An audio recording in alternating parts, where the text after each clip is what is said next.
Сәлем құрметті достар, сіздермен Әсемнұр. Бүгін сіздермен сүйінші сөзі қайдан пайда болған осы сұраққа жауап алатын боласыздар. Қазақ арасында қандай қуанышты жаңалық болмасын, бәрі бірінен бірі сүйінші сұрауға асығады. Әдетте қуанышты жаңалықты жеткізуші айтарын сүйінші сөзімен бастайды. Бұл сөз пайда болу тарихы неден басталады? Келесі тақырыбымыз ит арқасы қиянда тіркесі туралы айтатын боламыз. Менімен бірге болыңыздар. Каналыма тіркеліп, лайк басып, комментарий қалдыруды ұмытпаңыздар. Енді сүйінші сөзінің тілдік мағынасына келетін болсақ, бұл сөздің түбірі сүю сөзінен бастау алады.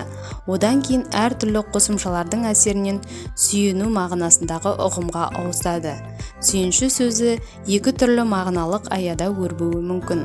Бірі жақсы жаңалық, сүйінші деп қолданса, енді бірі сүйініш, яғни жақсы жаңалық, қуанышты хабар деген мағынада болуы мүмкін. Бұл сөз қазақ халқының тілдік қолданысында бірнеше ғасырдан бері бар. Соған қарамастан әлі күнге дейін қолданыста.